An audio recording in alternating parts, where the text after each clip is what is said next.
Les caïds ont humilié la nouvelle. Grosse erreur. Léna Blanchard avait appris à se rendre invisible bien avant de franchir les portes du lycée Jean Moulin par ce lundi matin humide de fin août. L'art de disparaître aux yeux de tous était devenu une seconde nature au cours des 3 années passées à s'entraîner dans la salle de sport de son oncle à Marseille, apprenant à canaliser sa rage et son chagrin en enchaînements précis et dévastateurs qui atterrissaient sur des sacs de frappe plutôt que sur des visages humains. Les derniers mots de sa mère résonnaient dans sa mémoire, chaque fois que ses poings se serraient instinctivement. « Promets-moi que tu laisseras les combats derrière toi. Promets-moi que tu trouveras un autre moyen. La violence n'engendre que la violence, ma puce. Brise le cycle. » Léna l'avait promis, sa main agrippant celle de sa mère, tandis que les bips des moniteurs ralentissaient. Et elle l'avait pensé de toutes les fibres de son être. Cette promesse était la seule chose qui l'empêchait de briser ses phalanges sur la mâchoire de quelqu'un durant ses premières semaines terribles au lycée Jean Moulin. L'établissement s'étendait sur plusieurs hectares au cœur de Lyon, un immense bâtiment de briques de 3 étages qui abritait plus de 2000 élèves dont les voix créaient un vacarme constant dans les couloirs entre les cours. L'entrée principale donnait sur un hall caverneux au sol en lino usé qui grinçait sous les baskets, aux murs bordés de vitrines exposant des décennies de victoires en championnat de rugby, de basket et de lutte. Des néons bourdonnaient au-dessus de sa tête, baignant tout d'une lueur crue et légèrement verdâtre qui donnait à tout le monde un air un peu malade. L'odeur fut la première chose qui la frappa. Un mélange de nettoyants industriels, de nourriture de cantine, de sueur d'adolescents et de quelque chose d'indéfinissable qui semblait imprégner tous les lycées de France. Léna ajusta les bretelles de son sac à dos, garda les yeux baissés et se dirigea vers le bureau de l'administration pour récupérer son emploi du temps. Elle avait choisi sa tenue avec soin pour ce premier jour. Un jean foncé qui lui permettait une grande liberté de mouvement. Un sweat à capuche gris uni qui dissimulait sa silhouette, des baskets avec une bonne adhérence. Ses cheveux sombres étaient attachés en une simple queue de cheval. Pas de maquillage, rien qui puisse attirer l'attention. Avec son 1m68 et sa silhouette naturellement fine, elle n'avait pas le genre de physique qui criait « athlète », à moins de savoir quoi chercher. La définition de ses épaules, la façon dont elle se déplaçait avec son poids parfaitement réparti, la vigilance inconsciente avec laquelle elle scannait chaque pièce où elle entrait. C'étaient des indices que la plupart des gens ne reconnaîtraient pas, mais pour quiconque connaissait les arts martiaux, ils étaient aussi évidents qu'une enseigne au néon. Léna gardait ses distances avec tout le monde, ne parlait que si on lui adressait la parole et essayait désespérément de se fondre dans le décor. Les 2 premières semaines passèrent dans un flou de couloirs où elle se perdait, de déjeuner solitaire dans un coin de l'immense cantine avec ses écouteurs et de regards fuyants dans les couloirs bondés. Le lycée Jean Moulin avait sa hiérarchie sociale établie comme n'importe quel établissement, et Léna n'avait aucune envie d'y trouver sa place.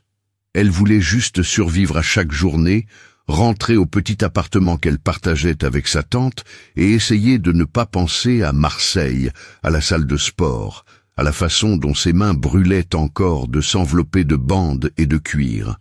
Elle avait vendu ses gants avant de quitter le Sud, un geste symbolique qui lui avait donné l'impression de s'arracher une partie de son âme, mais elle l'avait fait quand même. Sa tante Rosa ne savait rien de l'entraînement, ne savait pas que Léna avait passé 3 ans à devenir quelqu'un capable de mettre un homme KO avec un coup de pied au foie bien exécuté ou de faucher les jambes de quelqu'un si vite qu'il ne réaliserait sa chute qu'en heurtant le tapis. Mais l'invisibilité, Léna l'apprit rapidement, n'était pas synonyme d'immunité. Brice Moreau la remarqua le 3e jour, et c'est là que tout commença à se déliter.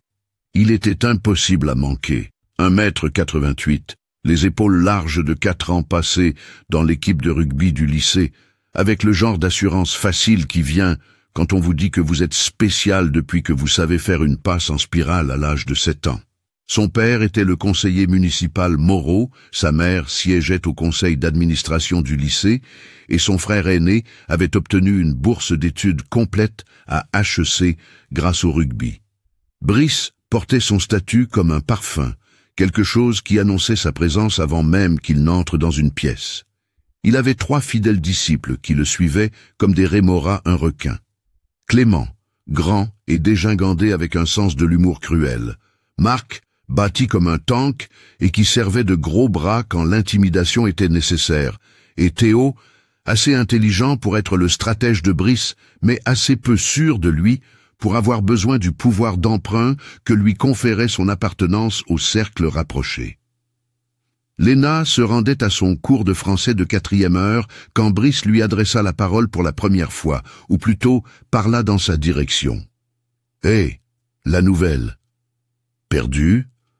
Son ton était condescendant, pas concerné, et ses amis rirent comme s'il avait dit quelque chose de brillant. Léna avait continué à marcher, gardant une expression neutre, mais elle avait senti ses yeux suivre son mouvement dans le couloir. Ce fut la première erreur. Ne pas le reconnaître, ne pas jouer le jeu, ne pas montrer la déférence appropriée à quelqu'un qui trônait au sommet de la chaîne alimentaire du lycée Jean Moulin. Le lendemain, Clément la bouscula assez fort pour envoyer ses livres s'éparpiller sur le sol près des casiers. Oups, désolé. Le mot dégoulinait d'insincérité. Les autres élèves s'écoulaient autour d'elle, comme de l'eau autour d'un rocher. Personne ne s'arrêtant. Personne n'aidant, les yeux de tous se détournant avec l'indifférence exercée de ceux qui avaient appris à ne pas se mêler des affaires des autres. Léna ramassa ses manuels en silence, la mâchoire serrée, comptant ses respirations comme oncle Marc le lui avait appris. Inspirer sur 4 temps, retenir sur 4, expirer sur 4. Contrôler la respiration, contrôler le corps, contrôler la réaction. À la fin de la 2e semaine, le schéma s'était établi avec l'inévitabilité de l'eau trouvant son niveau. Brice et sa bande avaient décidé que Léna était leur nouveau projet, la cible parfaite, silencieuse, nouvelle, sans amis pour la soutenir et apparemment trop effrayée ou stupide pour riposter. Les incidents s'intensifièrent progressivement, chacun testant les limites de ce qu'il pouvait se permettre. Un coup d'épaule qui la projeta contre les casiers assez fort pour lui laisser un bleu sur les côtes. Son sac à dos, accidentellement poussé du pied dans le couloir, son contenu se répandant partout. Des commentaires chuchotés quand elle passait. La tarée, la paumée. Je parie qu'elle parle même pas français.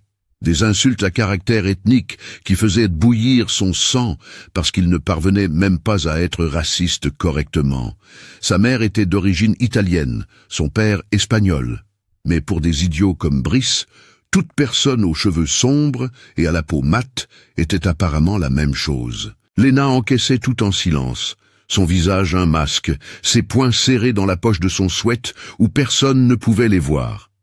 Elle se surprenait parfois dans le miroir des toilettes, surprise par son propre reflet. La fille qui la regardait semblait vaincue, les épaules voûtées, les yeux baissés. C'était ce que sa mère avait voulu, n'est-ce pas? Tourner les talons, ne pas répondre. La violence ne résout rien. Mais sa mère n'avait jamais eu à traverser des couloirs où les gens vous traitaient comme si vous étiez moins qu'humain, n'avait jamais ressenti cette humiliation brûlante particulière d'être poussé contre un mur pendant que 30 personnes faisaient semblant de ne pas remarquer. La cantine devint le théâtre principal de son humiliation quotidienne. La cantine de Jean Moulin était un espace énorme, pouvant accueillir 500 élèves à des rangées de longues tables, avec la zone de service le long d'un mur et des baies vitrées du sol au plafond, le long d'un autre qui donnait sur les terrains de sport. Le bruit, pendant l'heure du déjeuner, était assourdissant.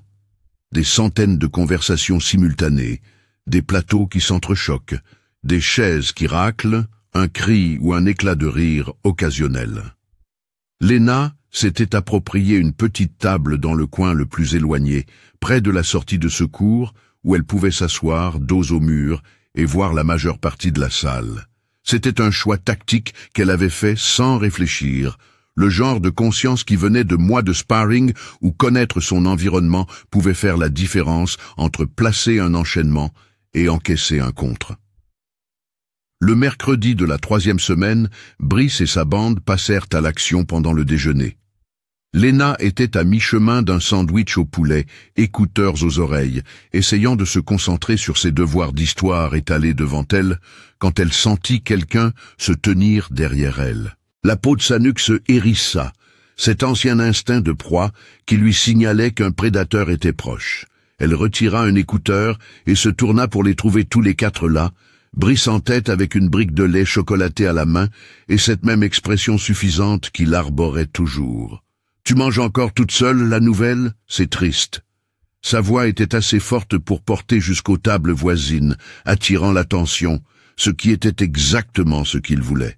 « On devrait t'aider, te donner un souvenir de nous. » Les muscles de Léna se tendirent, prêts à bouger, mais elle se força à rester immobile. « Ça va, merci. » Sa voix sortit stable, ce qui était une victoire en soi. « Je ne crois pas que ça aille. » Le sourire de Brice s'élargit, et avant qu'elle ne puisse réagir, il renversa toute la brique de lait chocolaté sur sa tête. Le liquide froid éclaboussa ses cheveux, son visage et ses épaules, s'infiltrant dans son sweat, coulant sur ses devoirs et ses manuels. La table éclata de rire, pas seulement la bande de Brice, mais aussi les élèves voisins qui s'étaient retournés pour regarder le spectacle. Quelqu'un filmait avec son téléphone. Elle pouvait voir la lueur de la caméra dans sa vision périphérique. Léna resta figée pendant 3 battements de cœur, le lait chocolaté dégoulinant de ses cheveux, coulant sur son visage, l'humiliation si complète et totale qu'elle ne pouvait plus respirer. Ses mains tremblaient sous la table, non pas de peur, mais de l'effort qu'il lui fallait pour ne pas exploser, pour ne pas pivoter sur sa chaise, et enfoncer son coude dans le plexus solaire de Brice, pour ne pas lui faucher les jambes et le mettre face contre terre sur le sol de la cantine, avant qu'il ne comprenne ce qui lui arrivait. Elle pouvait voir toute la séquence dans son esprit, avec une clarté parfaite, 5 mouvements, peut-être 6 secondes, et il serait en train de suffoquer pendant qu'elle se tiendrait au-dessus de lui. Au lieu de cela, elle attrapa ses livres ruinés, se leva lentement et se dirigea vers les toilettes avec toute la dignité qu'elle put rassembler, couverte de lait chocolaté et suivie par le son des rires.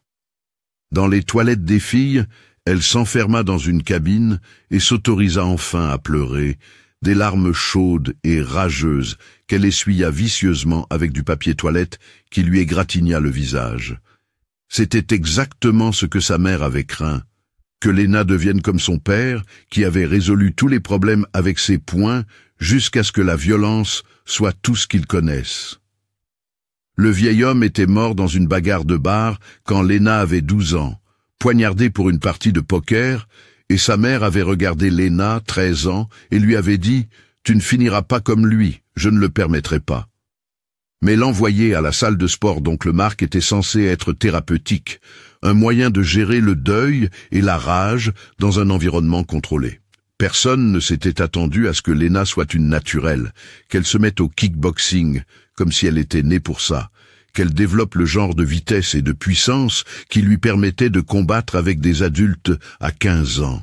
La promesse qu'elle avait faite sur le lit de mort de sa mère était la seule chose qui se dressait entre qui elle était et qui elle pourrait devenir. Le schéma se poursuivit au cours des semaines 3 et 4 avec une constance implacable. Brice avait trouvé son divertissement, et il n'avait pas fini. Son casier fut vandalisé. Le mot « déchette » peint à la bombe en lettres noires sur la porte. Léna dut utiliser un autre casier, caché dans une partie moins pratique du bâtiment, et personne ne sembla se soucier que le sien ait été détruit. Elle l'avait signalé au bureau principal, parlant à une administratrice à l'air fatigué qui avait pris son nom et lui avait assuré qu'ils examineraient l'affaire. Mais rien n'en était jamais sorti. La caméra dans ce couloir était commodément en panne depuis des semaines, lui avait-on dit, et aucun témoin n'était disposé à se manifester. Son téléphone commença à recevoir des SMS anonymes, insultes, menaces, images de son visage photoshopées sur des photos humiliantes. Elle bloquait les numéros, mais de nouveau apparaissaient sans cesse. Des comptes de réseaux sociaux qu'elle n'avait même pas commencé à apparaître avec son nom, publiant du contenu embarrassant, de fausses confessions, des avances sexuelles grossières. Léna n'avait ni Instagram ni Snapchat, s'étant délibérément tenue à l'écart des réseaux sociaux pour éviter exactement ce genre de situation. Mais cela n'avait pas d'importance. Quelqu'un avait créé de faux profils entiers dédiés à son humiliation et il les partageait avec la moitié du lycée. À la fin de la 4e semaine, Léna déjeunait dans sa voiture, une vieille Renault Clio que tante Rosa l'avait aidée à acheter, garée dans le coin le plus éloigné du parking des élèves. Elle arrivait tôt, restait tard et chronométrait ses déplacements entre les cours pour éviter les couloirs principaux lorsqu'ils étaient les plus bondés. D'anciennes connaissances, elle ne pouvait pas les appeler des amis, car elle ne s'en était jamais vraiment fait, cessaient de la regarder dans les yeux. Les professeurs qui avaient semblé amicaux la première semaine la regardèrent maintenant comme si elle était invisible. Personne ne voulait être associé à la cible, risquer de devenir un dommage collatéral dans la campagne de harcèlement systématique de Brice. Le pire était de voir d'autres élèves subir ce qu'elle traversait et d'être incapables d'aider. Il y avait un élève de seconde que la bande de Brice faisait trébucher dans le couloir, l'envoyant s'étaler, ses livres volant. Il y avait une fille dans le cours de chimie de Léna que Clément faisait pleurer au moins une fois par semaine avec des commentaires vicieux sur son poids. Il y avait un garçon au look gothique que Théo aimait tourmenter, le traitant d'insultes homophobes qui retournaient l'estomac de Léna. Elle avait voulu intervenir, s'interposer, utiliser sa présence physique pour créer un espace où ses victimes pourraient respirer, mais elle ne pouvait pas.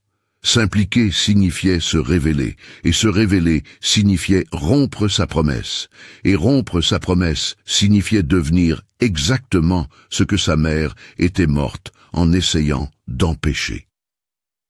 La 5e semaine apporta une complication inattendue sous la forme de Julien Torres. Léna le remarqua pour la première fois dans son cours de français, où il était assis 2 rangs plus loin et 3 sièges en arrière, assez près pour qu'elle le surprenne parfois à la regarder avec une expression qu'elle ne parvenait pas à déchiffrer. Il était grand et mince, avec des cheveux sombres qui lui tombaient dans les yeux et le genre de visage plus intéressant que classiquement beau, des pommettes saillantes, un nez qui semblait avoir été cassé au moins une fois, des yeux qui paraissaient voir plus que ceux de la plupart des gens. Il jouait de la guitare dans un groupe local, avait-elle appris en surprenant des conversations, et il avait ce genre de confiance tranquille qui n'a pas besoin de faire ses preuves. Leur première véritable interaction eut lieu un vendredi après-midi à la bibliothèque. La bibliothèque de Jean Moulin était le refuge de Léna, un vaste espace avec de hauts plafonds et des rangées d'étagères allant du sol au plafond qui créaient de petites alcôves isolées où l'on pouvait disparaître pendant des heures. La lumière était différente ici, plus douce, filtrant à travers des fenêtres qui donnaient sur la cour. L'odeur des vieux livres et de la moquette neuve créait une combinaison étrangement réconfortante et la politique stricte de silence signifiait que c'était l'un des rares endroits de l'école où Léna pouvait respirer. Elle faisait des recherches pour un exposé sur le mouvement de la négritude, plongée dans une biographie d'Aimé Césaire, quand quelqu'un s'assit sur la chaise en face d'elle. « Tu es dans mon cours de français. » La voix de Julien était assez basse pour ne déranger personne, mais elle l'a surpris quand même. Léna leva les yeux, ses murs défensifs se dressant immédiatement. « Oui. » Elle garda un ton neutre, pas encourageant, mais pas ouvertement hostile. « Madame Dubois m'a demandé de te donner le devoir d'hier. Elle a dit que tu étais parti plus tôt. » Il fit glisser une feuille sur la table, des notes manuscrites sur la dissertation qu'on leur avait donnée sur le symbolisme dans l'étranger. Léna cligna des yeux, surprise. Elle avait dû partir après que Brice eut renversé sa bouteille d'eau sur son bureau, trempant son cahier et faisant d'elle le centre de l'attention pendant qu'il s'excusait avec cette fausse sollicitude qui était en quelque sorte pire que la cruauté ouverte.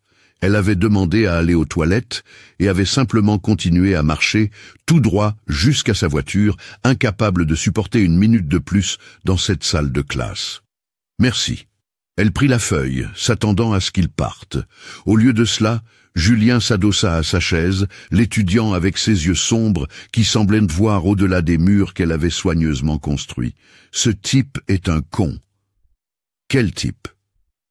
Le rythme cardiaque de Léna s'accéléra malgré tous ses efforts pour rester calme. Brice Moreau. C'est un con. Il l'a toujours été. Julien le dit d'un ton neutre, comme s'il commentait la météo. Ne le laisse pas t'atteindre. Il finit par se lasser. Léna voulait le croire, mais 4 semaines de harcèlement croissant suggéraient le contraire. Pourtant, il y avait quelque chose dans l'expression de Julien. Pas de la pitié, ce qu'elle n'aurait pas pu tolérer, mais une préoccupation sincère, peut-être même de la reconnaissance, comme s'il comprenait ce que c'était que d'être la cible de ce genre de cruauté ciblée. Je ne le laisse pas m'atteindre. Le mensonge avait un goût amer. Ah ouais? L'expression de Julien se mua en quelque chose qui aurait pu être un sourire.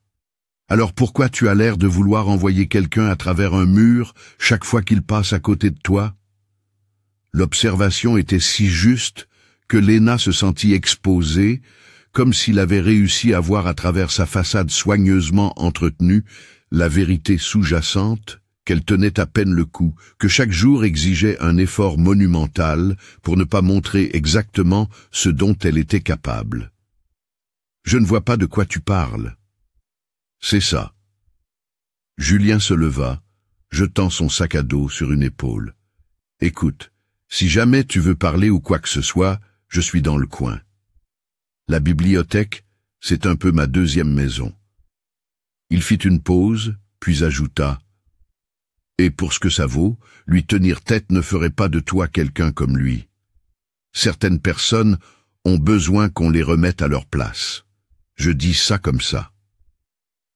Il partit avant que Léna ne puisse formuler une réponse, la laissant regarder la chaise vide et essayer de comprendre ce qui venait de se passer. Quelqu'un avait remarqué. Quelqu'un avait vu ce qui se passait et avait pris la peine de dire quelque chose, de le reconnaître, de suggérer qu'elle n'était peut-être pas folle de vouloir se défendre. Cette prise de conscience créa une fissure dangereuse dans l'armure qu'elle avait maintenue, une vulnérabilité qu'elle ne pouvait pas se permettre. Au cours des 2 semaines suivantes, Julien continua d'apparaître dans son orbite, pas de manière insistante, mais constamment présent. Il s'asseyait à la table voisine pendant le déjeuner si elle était à la cantine. Un soutien silencieux qui rendait plus difficile pour la bande de Brice de la coincer complètement. Il se mettait parfois à sa hauteur dans le couloir, entre les cours, parlant de groupes dont elle n'avait jamais entendu parler, ou de livres qu'il lisait, ou de sa théorie sur pourquoi la pizza de l'école avait le goût de carton. Il ne posait jamais de questions directes sur le harcèlement, ne la forçait jamais à reconnaître ce qui se passait, mais sa présence était une déclaration en soi. « Tu n'es pas seul ». Léna se surprit à répondre malgré son bon sens. Julien était facile à vivre, sincèrement intéressé par ses opinions sur la musique, les films et la question de savoir si la fiction dystopique était un reflet de l'anxiété sociétale ou simplement un bon divertissement.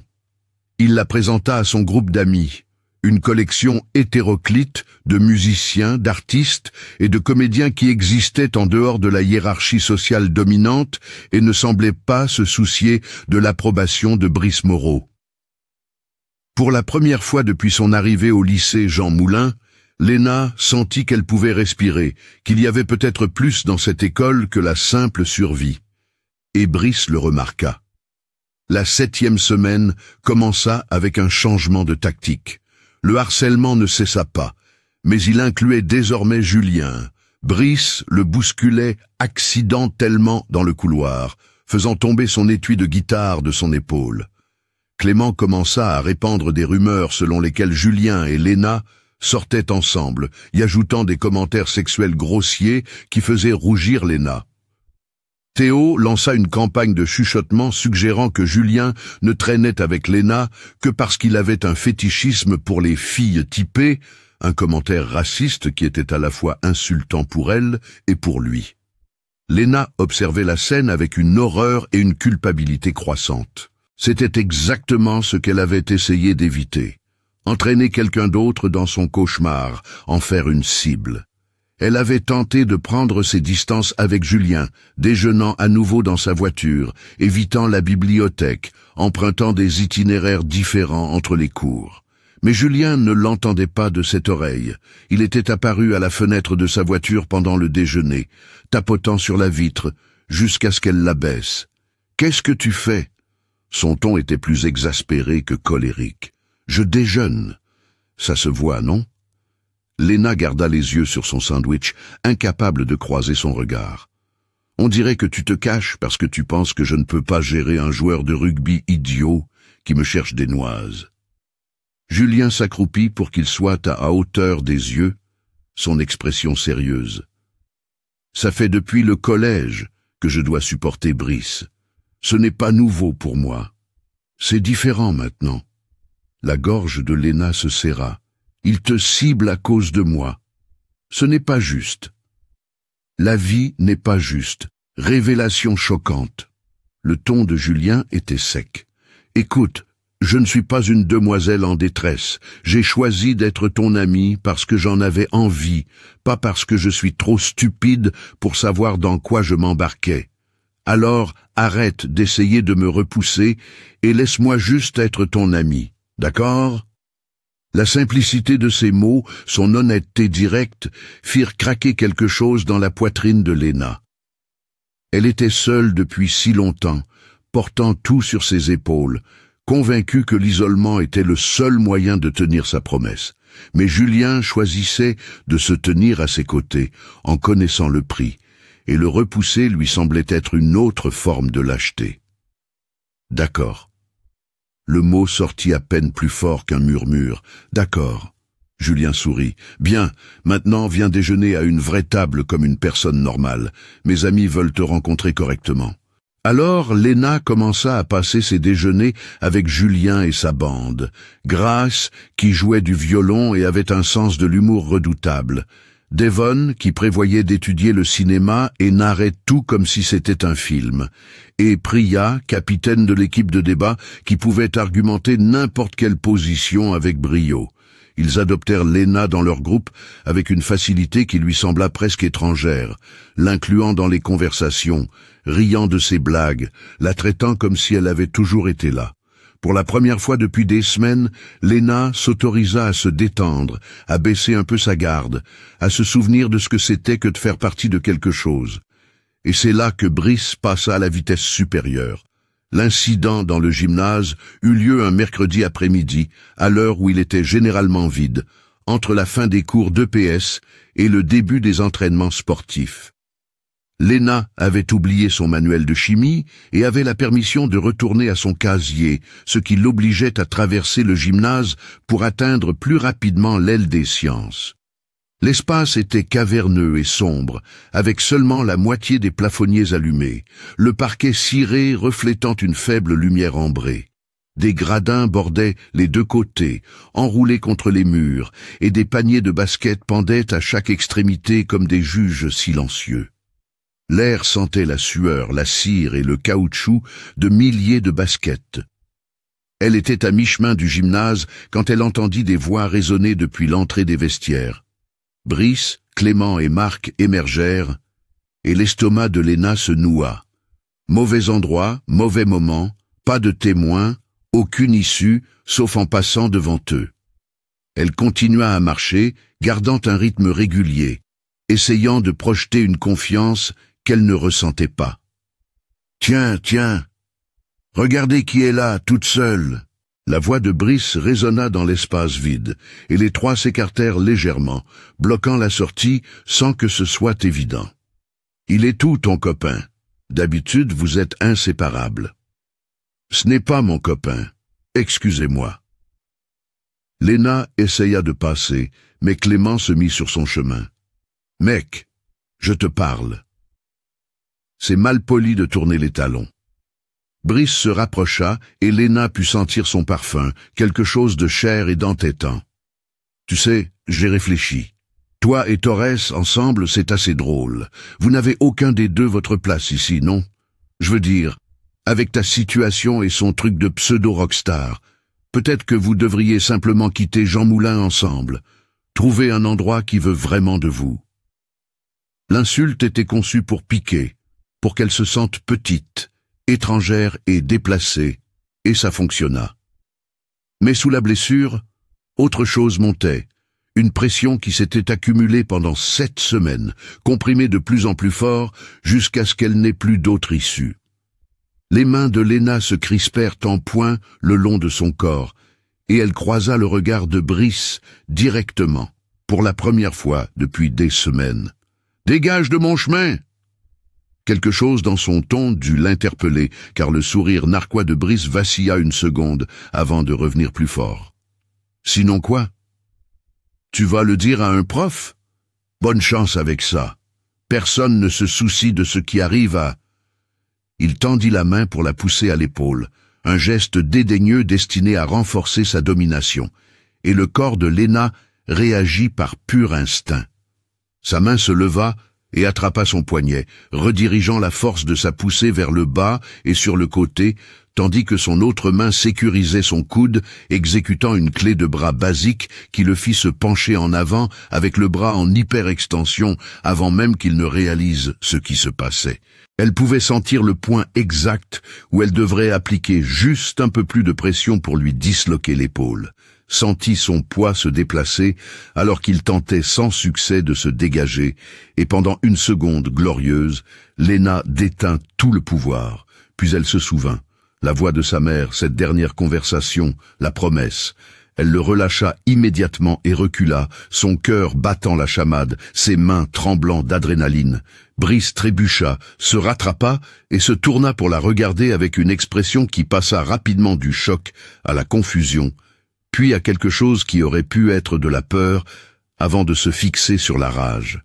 « Est-ce que tu viens de... » Il regarda ses amis comme pour chercher confirmation que ce qui venait de se passer s'était réellement produit. « Est-ce que cette salope vient de m'agripper ?» Clément et Marc s'avancèrent immédiatement, mais Léna reculait déjà vers la sortie, les mains levées en un geste apaisant. « Désolé, réflexe, laissez-moi tranquille. » Elle se tourna et s'éloigna aussi vite qu'elle le put sans courir, sentant leur regard lui brûler le dos, sachant que tout venait de changer. Elle leur avait montré un aperçu de ce qu'elle pouvait faire, et cela la rendait plus dangereuse, plus menaçante, et infiniment plus ciblée. Le reste de la journée se passa dans un brouillard d'anxiété. Léna ne pouvait pas se concentrer en classe, ne pouvait pas manger, ne pouvait penser à rien d'autre qu'au regard de Brice quand elle lui avait bloqué le bras. Il avait été sincèrement surpris, s'était réellement senti menacé un instant, et les types comme Brice ne géraient pas bien les menaces perçues, ils les éliminaient. Julien la trouva après les cours sur le parking, où elle était assise dans sa voiture, les vitres baissées, essayant de calmer sa respiration. Il frappa au cadre de la portière et attendit qu'elle le regarde. « Ça va ? Tu avais l'air bizarre en français. »« Je vais bien. » Le mensonge automatique sortit, mais Julien se contenta de hausser un sourcil. « C'est ça. Et moi, je suis la reine d'Angleterre. » Il jeta un coup d'œil au parking presque vide, puis la regarda à nouveau. « Tu veux aller prendre un café ou quelque chose? Sortir un peu du lycée ?» Léna aurait dû dire non, aurait dû maintenir la distance, le protéger de ce qui allait arriver, tout gérer seule. Mais elle était si fatiguée d'être seule, si épuisée de tout porter sur ses épaules, qu'elle se surprit à hocher la tête. « Ouais, d'accord. » Ils allèrent dans un petit café à 3 rues de l'école, un de ces endroits locaux avec des meubles dépareillés, de l'art local sur les murs, et un menu sur une ardoise qui changeait tous les jours. Julien commanda une boisson compliquée à base d'espresso, tandis que Léna prit un café noir, et ils s'installèrent à une table près de la fenêtre, d'où ils pouvaient regarder les gens passer.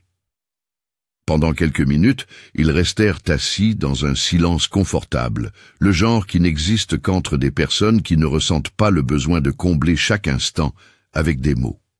« Alors, dit finalement Julien, en roulant ses mains autour de sa tasse, « Tu vas me dire ce qui s'est passé aujourd'hui, ou je vais devoir deviner.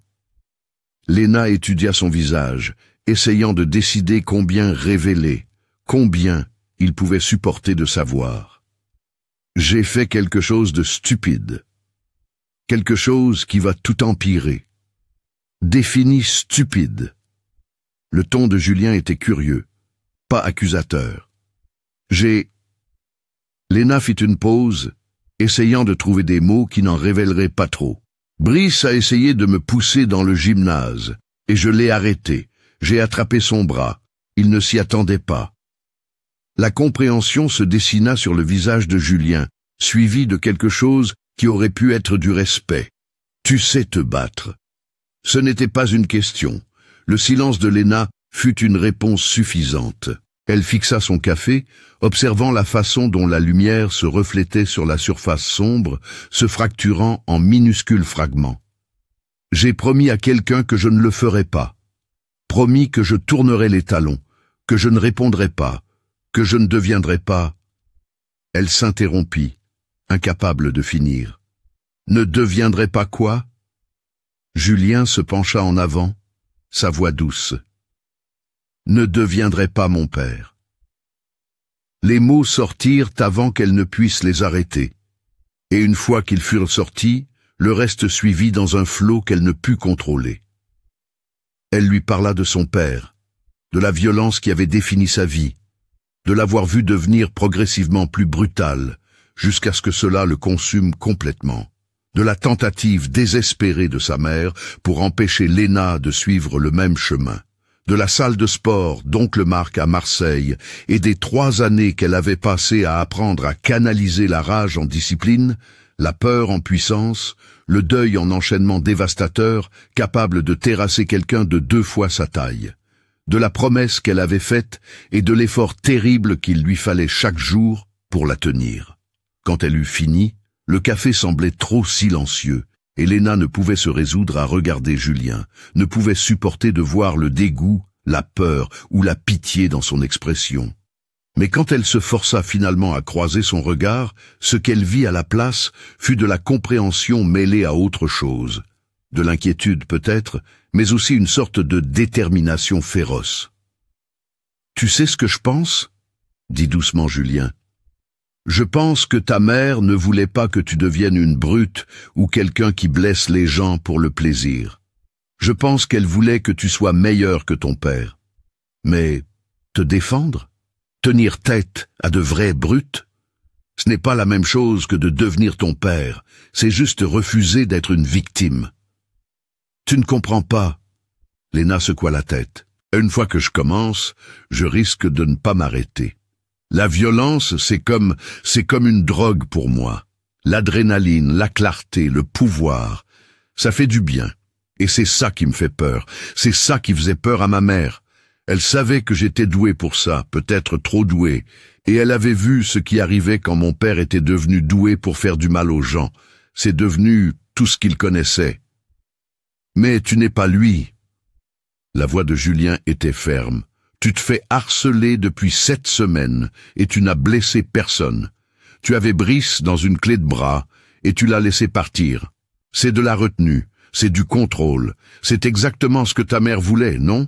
Avoir le pouvoir mais choisir de ne pas l'utiliser. L'observation toucha quelque chose de profond dans la poitrine de Léna. Une prise de conscience qu'elle avait évitée depuis des semaines. Peut-être que tenir sa promesse ne signifiait pas être passive. Peut-être que cela signifiait avoir la force de se défendre sans se perdre dans le processus. Mais c'était une ligne dangereuse à franchir, et elle n'était pas sûre de pouvoir se faire confiance pour maintenir l'équilibre. Ça n'a plus d'importance maintenant. Léna but la dernière gorgée de son café. Brice sait que je ne suis pas sans défense. Il ne va pas laisser passer ça. Ça va empirer avant de s'améliorer. Alors peut-être que ça doit empirer.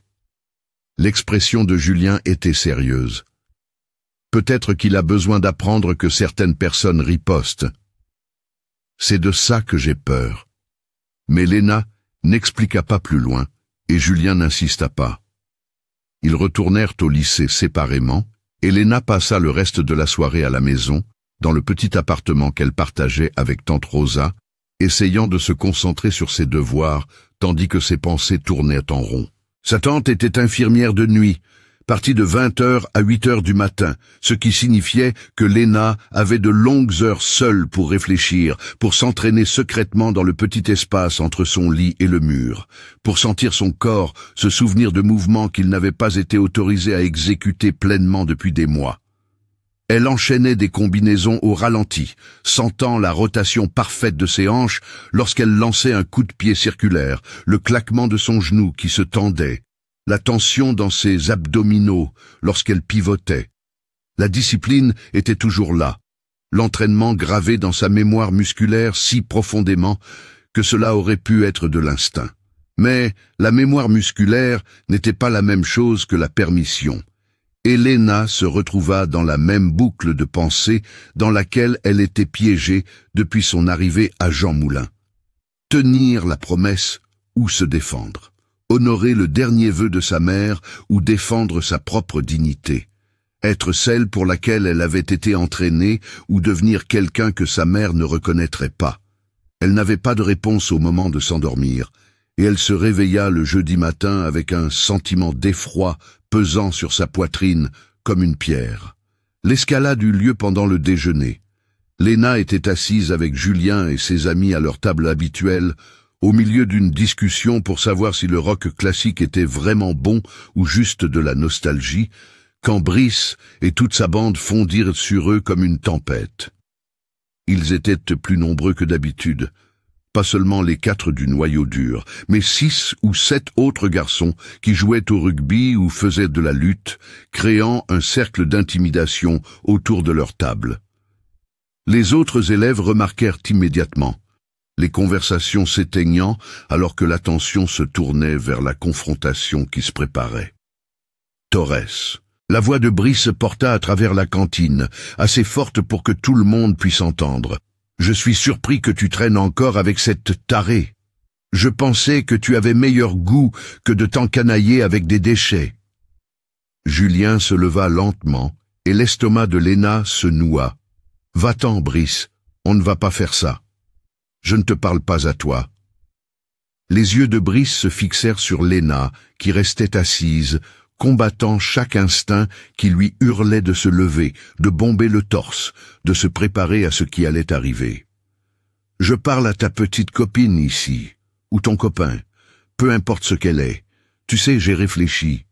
Quelqu'un qui pose les mains sur moi a besoin d'apprendre les bonnes manières.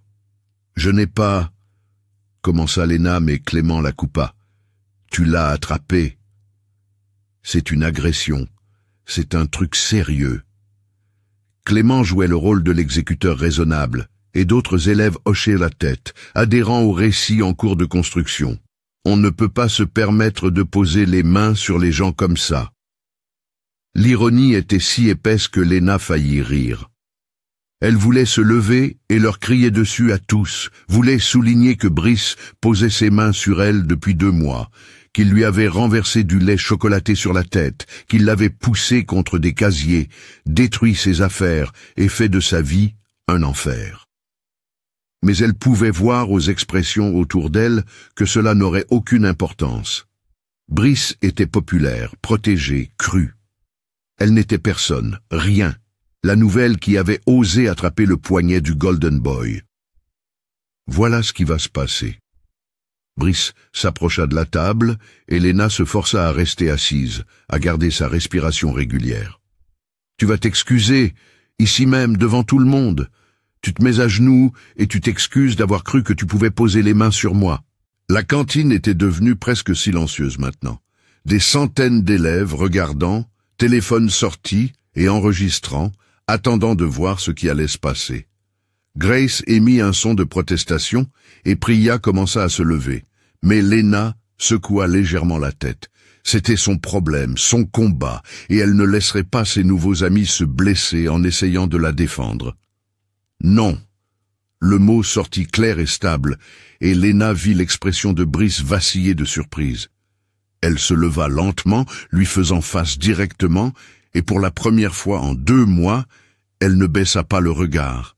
« Je ne vais pas m'excuser de m'être défendu. Tu as essayé de me pousser.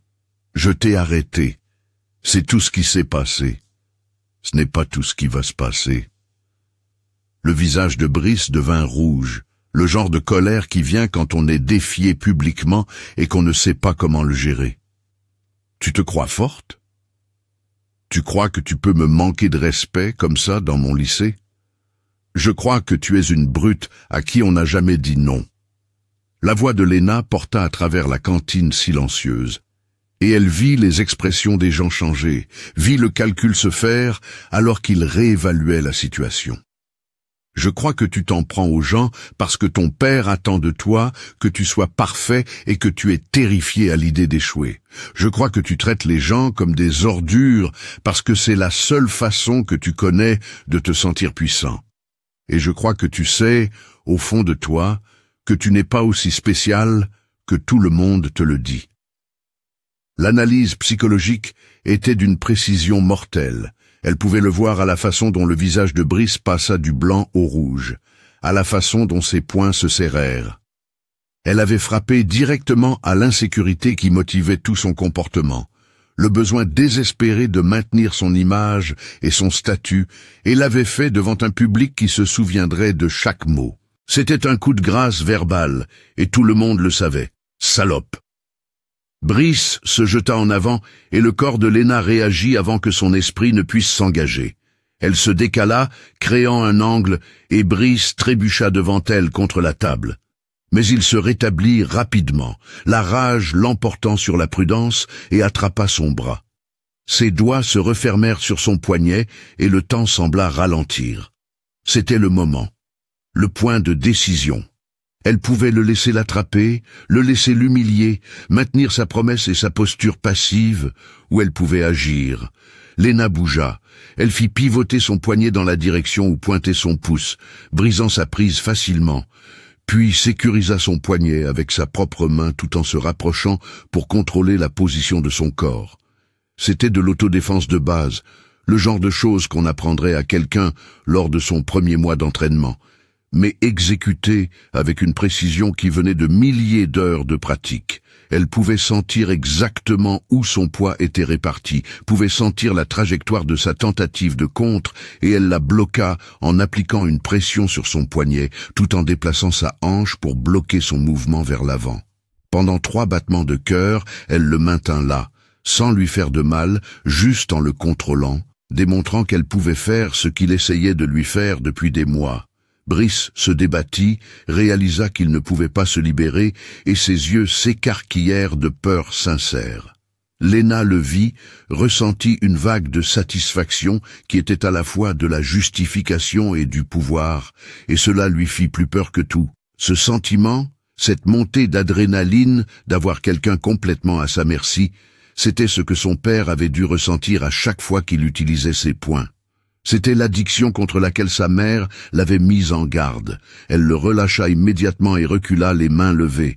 « Je ne veux pas me battre. Laisse-moi tranquille. » Brice trébucha, retrouva son équilibre, et Léna vit le moment où la peur se transforma en rage humiliée. Il s'était fait avoir 2 fois maintenant, les 2 fois devant des témoins, et toute sa structure sociale était bâtie sur une fondation de domination qui se fissurait maintenant. Il ne pouvait pas laisser passer ça. Il devait rétablir le contrôle, devait prouver qu'il était toujours l'alpha, toujours celui qui avait le pouvoir. Ce n'est pas fini. Sa voix tremblait légèrement. Loin de là. Il partit, sa bande le suivant, et la cantine reprit lentement vie dans un brouhaha de conversation. Tout le monde parlait de ce qui venait de se passer, téléphone sorti, postant déjà sur les réseaux sociaux, transformant l'incident en légende. Léna s'assit lourdement, ses jambes soudainement faibles, l'adrénaline faisant trembler ses mains. Julien s'assit à côté d'elle, son expression un mélange d'inquiétude et de quelque chose qui aurait pu être de la fierté. C'était soit très courageux, soit très stupide. Je n'arrive pas à décider. Les deux. La voix de Léna sortit mal assurée. Définitivement les deux. Tu as vu sa tête? Grace souriait. On aurait dit qu'il allait pleurer. Il ne va pas pleurer. La voix de Priya était sérieuse. Il va riposter. Les gens comme Brice ne supportent pas d'être humiliés. Il va revenir plus fort. Qu'il vienne. Devon filmait toujours avec son téléphone. Tout est sur vidéo. Elle n'a rien fait de mal. Pure légitime défense. Mais Lena savait que ça n'aurait pas d'importance.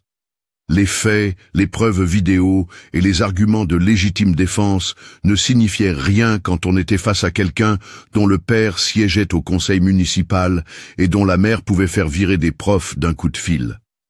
Brice avait des ressources, des relations et tout le poids de la structure sociale du lycée Jean Moulin derrière lui. Elle avait la compétence, la rage et une promesse qu'elle luttait pour tenir.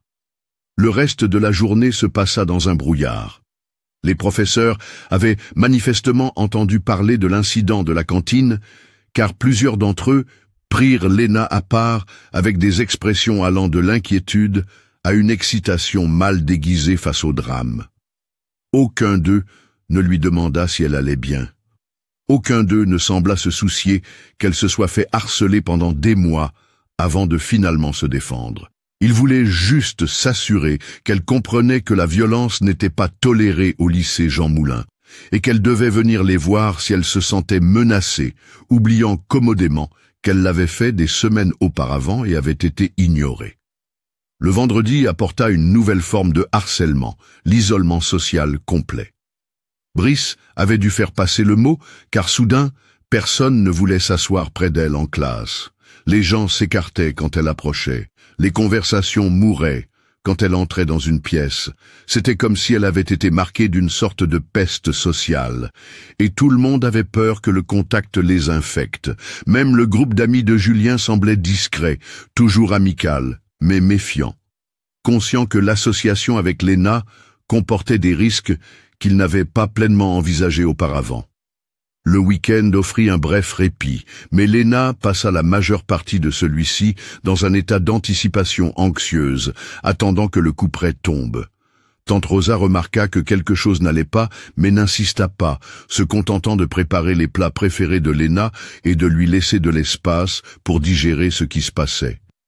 Le dimanche soir, Lena reçut un texto de Julien. « Il prépare un gros coup. J'ai entendu Clément parler de lundi. Fais attention. » Le lundi arriva avec le genre de clarté cristalline qui précède une tempête. Lena pouvait sentir la tension dans l'air dès qu'elle entra dans le lycée, pouvait la voir dans la façon dont les gens la regardaient, dans les groupes d'élèves qui chuchotaient et regardaient leur téléphone. Quelque chose s'était passé, quelque chose avait été mis en branle, et elle y entrait à l'aveugle. La matinée se passa sans incident, ce qui ne fit que rendre Lena plus nerveuse. Elle attendait que Brice passe à l'action, mais il était introuvable.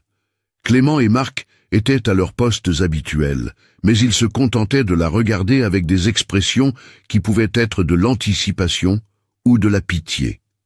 À l'heure du déjeuner, les nerfs de Lena étaient tendus à un point tel qu'elle avait l'impression qu'elle allait craquer. Elle traversait le couloir principal en direction de la cantine, se déplaçant à contre-courant des élèves qui allaient tous dans la même direction, quand elle entendit la voix de Julien l'appeler. Elle se tourna pour le voir se frayer un chemin dans la foule, son expression urgente. « Ne va pas déjeuner. » Il lui attrapa le bras quand il l'atteignit. « Brice prépare quelque chose. Je ne sais pas quoi, mais quoi que ce soit, ça se passe à la cantine. Alors j'y vais, c'est sûr. » La voix de Lena était calme, résignée. « Si je me cache, ça ne fera qu'empirer. Si je fuis, je lui donne exactement ce qu'il veut. »« Lena !» Julien commença à protester, mais elle se dirigeait déjà vers la cantine et il se mit à ses côtés parce que c'était ce qu'il était. Quelqu'un qui ne la laisserait pas affronter les choses seule, même quand elle le voulait. La cantine était exceptionnellement bondée pour cette heure matinale, avec des élèves regroupés autour de l'entrée et débordant dans le couloir. Lena pouvait entendre des rires et des cris, pouvait sentir le bourdonnement électrique de l'excitation de la foule qui précède un événement terrible. Elle se fraya un chemin jusqu'à l'entrée et s'arrêta net. Au centre de la cantine, installé sur l'une des tables comme une sorte d'autel, se trouvait un immense panneau d'affichage couvert de photos imprimées. Des photos de Léna, des images photoshopées montrant son visage sur des corps pornographiques, des scénarios sexuels grossiers, des images conçues pour humilier et dégrader. Le visage en feu, le sang rugissant dans ses oreilles, Léna se força à regarder ce que Brice avait créé. Autour de l'affiche se trouvaient des copies imprimées des faux profils de réseaux sociaux, complétés par des citations inventées qui lui étaient attribuées, confessions sexuelles, déclarations racistes, insultes dirigées contre d'autres élèves. C'était une destruction de réputation en règle, une humiliation publique conçue pour anéantir le peu de statut social qu'elle aurait pu se construire. Brice se tenait à côté de sa création, les bras croisés, entouré de sa bande et d'au moins 20 autres élèves qui filmaient le spectacle. Quand il vit Léna, son sourire s'élargit. « La voilà, tout le monde, dites bonjour à la nouvelle célébrité du lycée Jean Moulin. » La foule s'écarta alors que Léna s'avançait, Julien juste derrière elle, et elle pouvait sentir des centaines d'yeux sur elle, pouvait entendre les commentaires chuchotés et les rires cruels. C'était le moment que Brice avait préparé, le coup de force ultime, une humiliation publique si complète qu'elle n'aurait d'autre choix que de quitter Jean Moulin, de disparaître, de le laisser gagner. Elle se tint devant l'affiche, fixant son propre visage tordu dans des scénarios dégradants, et quelque chose en elle se cristallisa en une clarté dure comme le diamant. Il ne s'agissait plus de se défendre. Il ne s'agissait plus de tenir des promesses ou d'éviter la violence. Il s'agissait de dignité humaine fondamentale, de tracer une ligne et de dire « pas plus loin ». Sa mère aurait compris. Sa mère aurait su qu'il y a une différence entre devenir une brute et refuser d'être détruite par une. Léna se tourna pour faire face à Brice, et l'expression sur son visage dut communiquer quelque chose, car son sourire vacilla légèrement. « Tu as fini ?» Sa voix porta à travers la cantine, claire et froide. « Je ne sais pas. Et toi ?» Brice désigna l'affiche. « Je veux dire, je pourrais probablement en faire d'autres. Vraiment faire preuve de créativité. Sauf si tu veux faire ce que j'ai dit avant. Te mettre à genoux, t'excuser, et peut-être que je l'enlèverai. » La foule enregistrait tout, les téléphones tenus en l'air, capturant chaque instant pour la postérité et la gloire sur les réseaux sociaux. Les professeurs commençaient à arriver, attirés par l'agitation, mais ils s'arrêtaient à la périphérie, regardant, n'intervenant pas. Tout le monde voulait voir comment cela allait se terminer. Non. La voix de Léna était stable. Je ne m'excuse pas. Et je ne fuis pas. Et j'ai fini de prétendre que tu as du pouvoir sur moi. C'est mignon. Brice s'approcha, et ses amis bougèrent avec lui, créant un cercle d'intimidation. Tu penses que parce que tu connais quelques prises d'autodéfense de base, ça te rend forte? Tu as attrapé mon poignet 2 fois, coup de chance, mais tu n'es toujours rien, tu es toujours la nouvelle bizarre qui n'a pas sa place ici. Et après aujourd'hui, tout le monde saura exactement ce que tu es. Et c'est quoi? Demanda doucement Léna. Un déchet. Brice tendit la main, non pas pour l'attraper, mais pour la pousser à l'épaule avec dédain, le même geste qu'il avait tenté dans le gymnase. Tu es un dé. Sa main n'atteignit jamais sa cible. Léna bougea et soudain, Brice était au sol, ses jambes fauchaient si vite qu'il n'eut pas le temps d'amortir sa chute.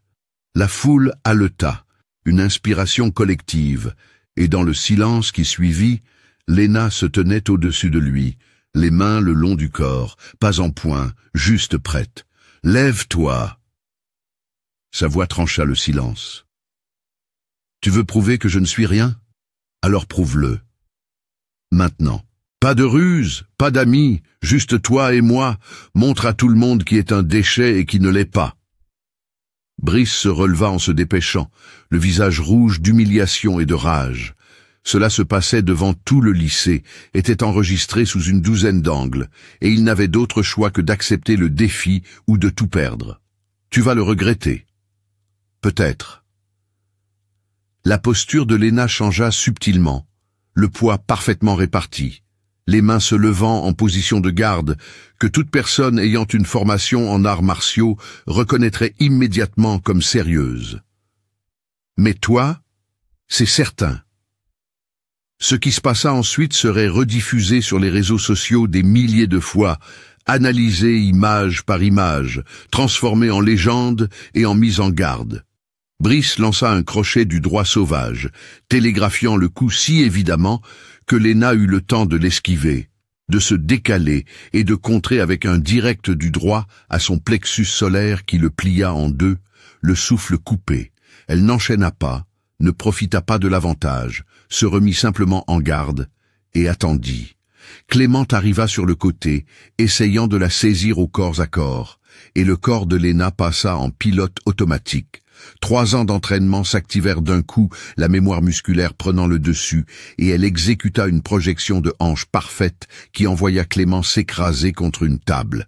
Marc tenta ensuite, plongeant bas pour un plaquage, et Léna abaissa son poids, projeta ses jambes en arrière pour contrer la mise au sol, puis sécurisa un underhook et redirigea son élan pour qu'il trébuche devant elle et percute Clément. La foule était en délire maintenant, criant et acclamant, mais Léna les entendait à peine. Elle était dans la zone, cet état cristallin de conscience parfaite où le temps ralentissait et tout devenait clair. Théo la chargea par derrière. Elle le sentit venir plus qu'elle ne le vit, sentit le déplacement d'air, et exécuta un coup de pied arrière qui l'atteignit au ventre et le fit reculer en titubant dans la foule de spectateurs.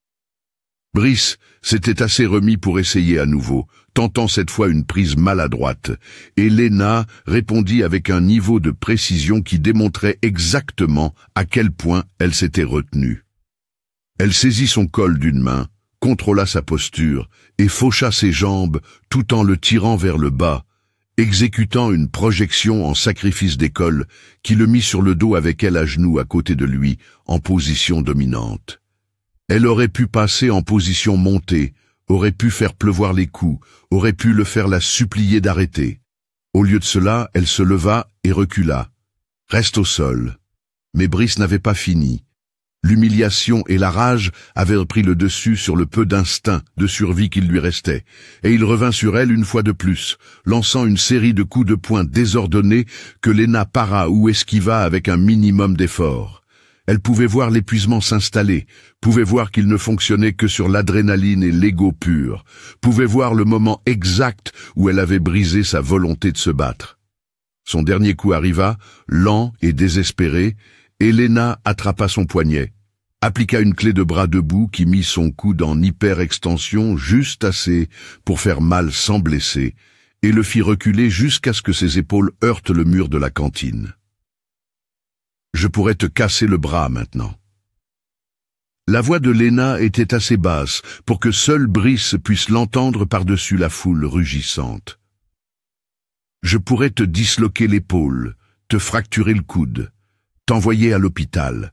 C'est ce que tu penses que je suis, non? Violente. Un déchet. Quelqu'un qui résout les problèmes avec ses poings.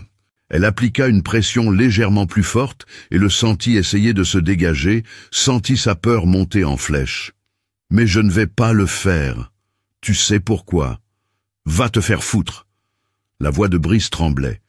Parce que je suis meilleur que toi. Léna le relâcha et recula, ses mains retombant le long de son corps. Je suis meilleur que l'argent de ton père, meilleur que ta bourse de rugby, meilleur que tous les avantages que tu as eus et qui t'ont fait croire que tu pouvais traiter les gens comme des ordures. Je suis meilleur parce que j'avais le pouvoir de te faire du mal et que j'ai choisi de ne pas le faire. Peux-tu en dire autant? Le silence dans la cantine était absolu. Des centaines d'élèves se tenaient figés, les téléphones enregistrant toujours, témoins de quelque chose qu'ils n'avaient jamais vu auparavant. Une brute non seulement vaincue, mais moralement démantelée. Brice glissa le long du mur, tenant son bras, son visage une étude de choc, de honte et d'arrogance brisée. Clément et Marc ne se relevaient pas. Théo avait disparu dans la foule, et Léna se tenait au centre de tout cela, respirant fort mais régulièrement, ses mains toujours pas formées en point. Puis quelqu'un commença à applaudir.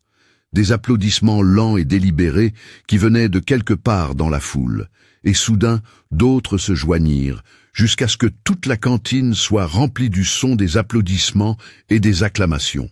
Non pas parce qu'ils aimaient Léna, non pas parce qu'elle était devenue leur héroïne, mais parce qu'ils avaient été témoins de l'impossible. Quelqu'un tenant tête au système qui les avait tous opprimés et gagnant par la seule force de sa volonté et de son talent. Les professeurs intervinrent enfin, se frayant un chemin dans la foule, élevant la voix pour exiger l'ordre.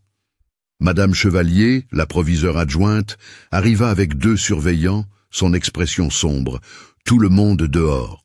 Maintenant, Mademoiselle Blanchard, Monsieur Moreau, vous venez tous les 2 avec moi immédiatement. Léna se dirigea vers la sortie et la foule s'écarta pour elle comme la mer Rouge.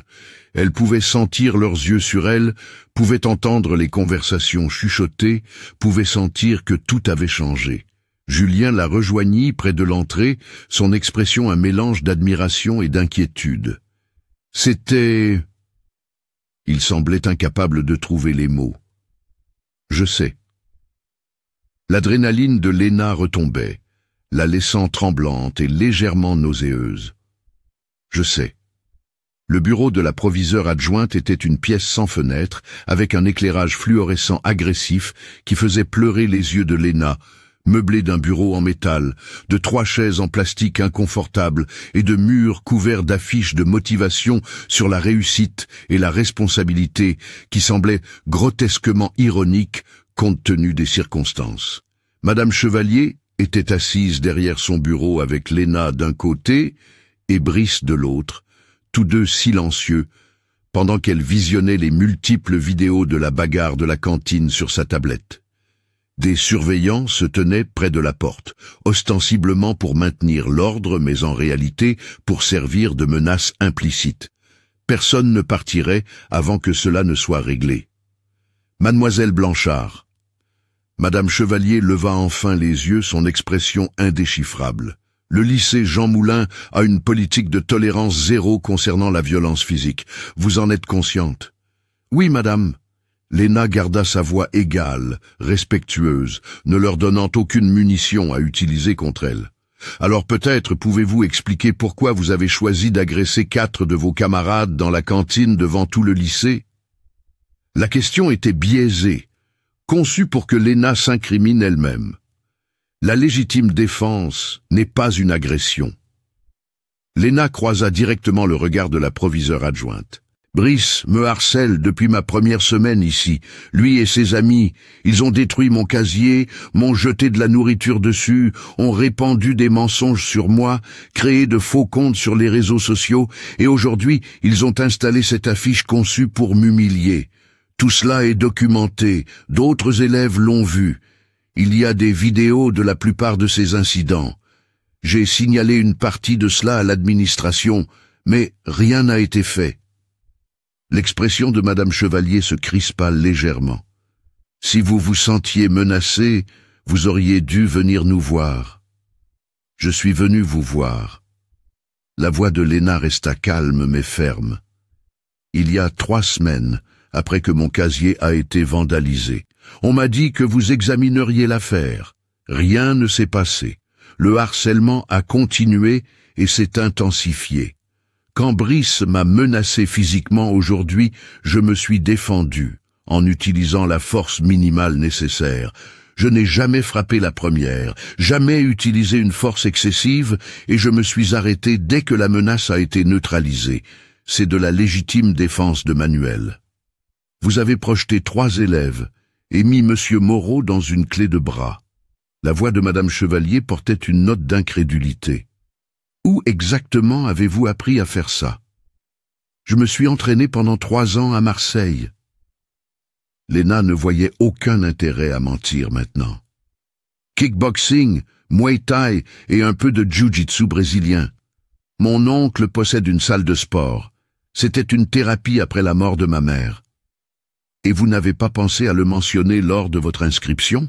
Le ton de la proviseure adjointe suggérait que c'était en quelque sorte la faute de Léna de ne pas les avoir prévenus qu'elle savait se défendre. Je ne pensais pas que c'était pertinent.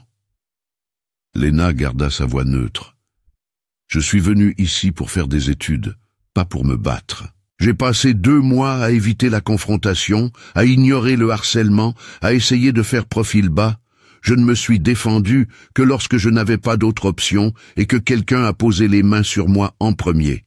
Chaque vidéo le montrera. Brice était resté silencieux tout au long de cet échange, mais il prit maintenant la parole, sa voix rauque. Elle le cherche depuis qu'elle est arrivée. À se promener comme si tout lui appartenait, à faire sa supérieure.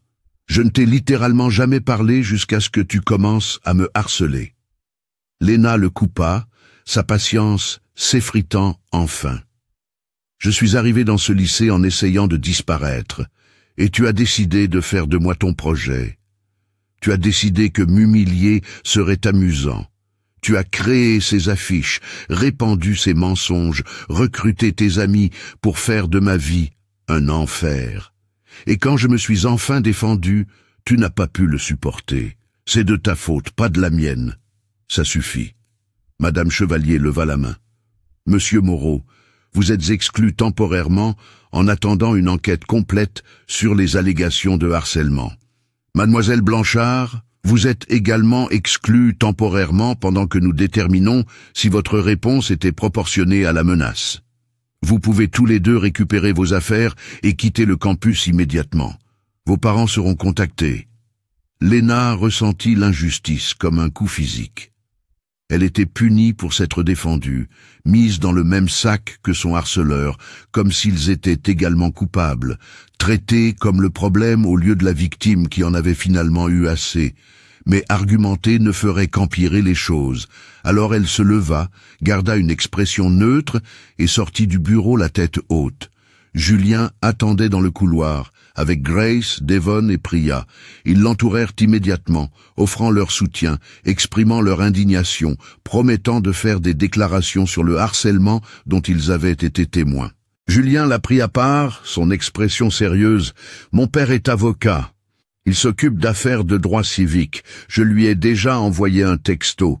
Il veut te parler de possibles plaintes pour discrimination et harcèlement contre le lycée. Je n'ai pas les moyens de me payer un avocat. » La voix de Léna était plate. « Il le fera pro bono. Il déteste les brutes. » Julien sourit légèrement.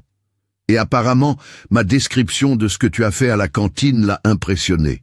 Il a dit que toute personne avec autant de retenue sous une telle attaque est quelqu'un qui mérite d'être défendu. » Léna sentit quelque chose se fissurer dans sa poitrine.